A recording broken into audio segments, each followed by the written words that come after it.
Marvel's The Avengers was almost a very different movie. At one point, not only was it going to be directed by Iron Man's Jon Favreau, but it would have featured the Wasp instead of Black Widow, and Red Skull as the main villain instead of Loki. Not to mention Edward Norton returning as the Incredible Hulk. So let's dive in and find out what happened behind the scenes to arrive at the movie we got, and also take a look at what could have been The Avengers. When Jon Favreau signed on to direct Iron Man, he originally planned to feature the Mandarin as that film's antagonist, but was talked out of it by comic book writer Mark Millar, who argued that the Mandarin was too fantastical for Favreau's more grounded approach to Iron Man. Instead, Favreau would pivot and make Obadiah Stane the villain after Jeff Bridges was cast in the role. Even though Stane was originally planned to be the antagonist in the sequel, the Mandarin would then be saved for the third film, as Favreau would say that once Thor and all that magic is introduced into the MCU, the Mandarin and his 10 magical rings won't feel so out of place. He likened it to building up to the Emperor in Return of the Jedi, whose Force lightning may have felt out of place in A New Hope. In Favreau's vision, the third film also would have been The Avengers, and Favreau planned to be in the director's chair. However, after Iron Man 2, everything changed. During negotiations to get Favreau to return, the director believed Marvel lowballed him, which made him feel underappreciated after being largely responsible for the first film's success. And while they eventually came to an agreement after a lengthy and difficult negotiation, Marvel didn't want to pay that kind of money to a director again, and made it a point to seek out an up-and-coming director who they could pay significantly less to direct The Avengers, ultimately choosing Joss Whedon for the job. The feeling, however, was mutual, as Marvel allegedly interfered heavily with Favreau's work on Iron Man 2, turning the project into an infomercial for The Avengers, and pushing him into making it without a fully realized script, as the film was rushed into production.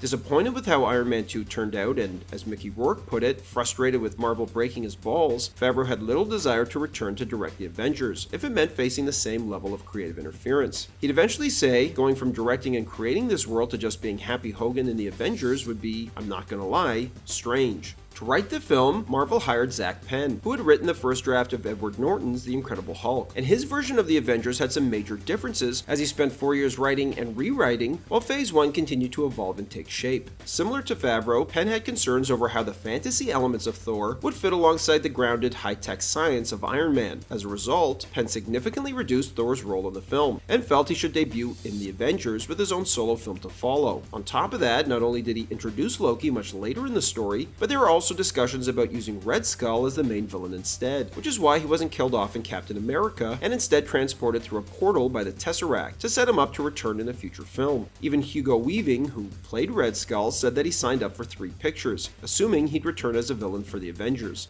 However, once Chris Hemsworth was cast as Thor, Penn realized that Hemsworth embodied the character perfectly, making Thor a natural fit for the Avengers. The same went for Loki. After Tom Hiddleston was cast, it became clear to everyone that he was the ideal choice to be the villain in the Avengers. Penn even wrote a scene where everyone attempts to pick up Thor's iconic hammer, which of course ended up being included in Age of Ultron. In respect to the Hulk, Penn not only really wanted Edward Norton to return, as he felt he was perfect as Banner, but assumed he would too. However, Marvel decided not to bring him back for a number of reasons. First, Norton asked to rewrite Zach Penn's Incredible Hulk script, which, to be fair, both that film's director, Louis Leterrier, and Marvel's Kevin Feige agreed was necessary, as they also felt the script needed improvement. However, while Norton rewrote the Incredible Hulk script before production, he continued making changes throughout filming on his own, which reportedly caused tension between him, the director, and the other cast members. When the final edit of the film omitted many of the scenes he had written, Norton threatened not to promote the movie if Marvel didn't put the scenes back in. After parting ways with Norton, Feige would criticize the actor by stressing the need to replace him with another actor who embodies the creativity and creative spirit of Marvel's other cast members. Left without an actor to play Hulk, Penn rewrote the Avengers script so that Banner almost never appears in the film, and instead just wrote scenes for Hulk, including one where he goes on a rampage in New York. This was set up by the Incredible Hulk director Louis Leterrier at the end of his film, as he purposely left the last shot ambiguous, so that if Marvel wanted to make Hulk the villain in the Avengers, which Leterrier felt Marvel should do, then the last shot of Banner opening his eyes and smirking could be interpreted as Banner not being able to control the Hulk, who the Avengers would then have to team up to stop. Eventually, Norton would be replaced by Mark Ruffalo, which forced the filmmakers to redesign the Hulk yet again, but this time they tried to make the Green Monster look a lot more like the actor who played him, while also having Ruffalo perform the motion capture himself. Once Joss Whedon was hired to direct, and after he read Penn's script, he was heavily critical of it, and told Kevin Feige to pretend that this draft never happened, opting to start over from scratch. Feige agreed, only dictating that the film maintain the same structure and include Loki as the main villain. This would net Zack Penn a story by credit, which Whedon tried to fight. And while Penn hoped to collaborate on the rewrite, Whedon had no interest, thinking little of Penn's work. As Penn would later say, "My bonus is based on my credit, so literally millions and millions of dollars that just came out of my pocket went into Joss's pocket.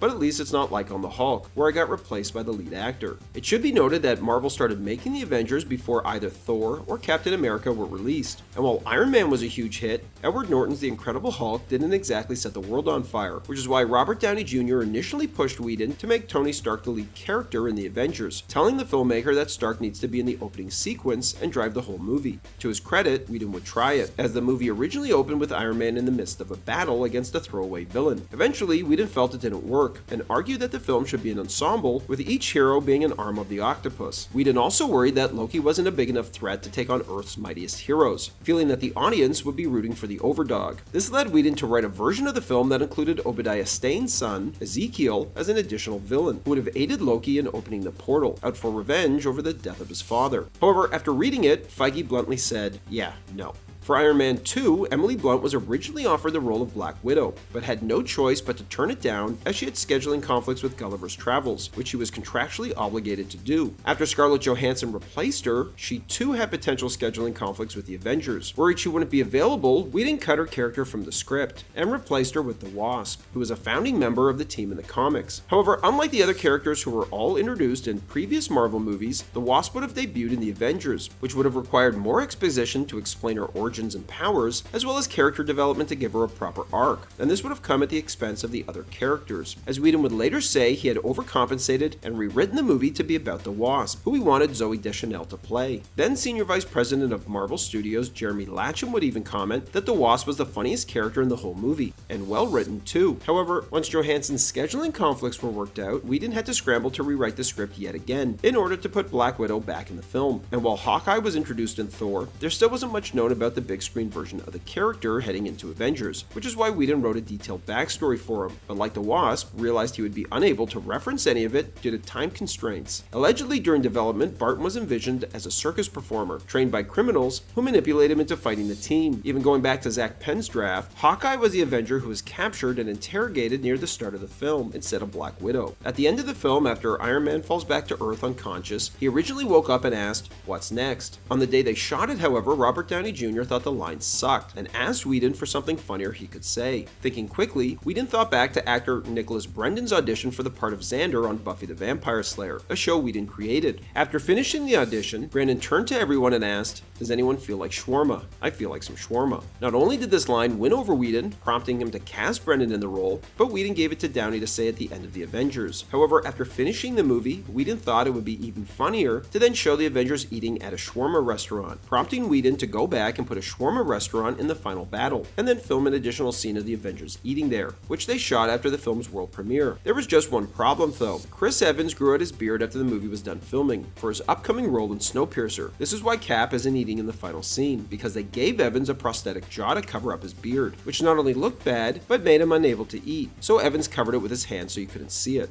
A post-credit scene featuring Rhodey as War Machine was also considered, with him arriving late to New York only to find the battle already over. The first cut of the film was also much longer and slightly different. For example, Fury's superiors from the World Security Council were shot brightly and, in Whedon's words, looked more like news anchors. Originally, Whedon felt they should be people who care but are just wrong, until he realized it didn't work and they should be straight up evil, so he reshot them in the shadows and made the screens they're on big and imposing. Cap also had several scenes highlighting his struggles with life in the present, which would be further explored in Winter Soldier. Whedon also wanted to humanize the final battle and show what it's like for people on the ground, which is why he shot several scenes with a waitress who was introduced earlier in the film serving Steve Rogers. He also had several scenes with a cop who was given a Chitauri weapon by Cap. However, Whedon came to realize that the audience wasn't as interested in following these people as he initially thought. They wanted to see their heroes in action instead. Looking back, it's hard to comprehend how big a risk the Avengers was. Not only was Marvel a fledgling independent studio, but they had only made 2 Iron Man Man films and The Incredible Hulk before they went all in on the Avengers, which entered production before Captain America or even Thor came out. And if those films had failed, it probably would have meant that the Avengers would have come out dead on arrival. Even the film's first writer, Zach Penn, was advised not to take the gig, as it could hurt his career once the film inevitably failed. However, it didn't, and like the Avengers, it took a group of extremely talented individuals coming together to make it a success. Thanks for watching, everybody, and don't forget to like and subscribe to Bullets and Blockbusters for more great content.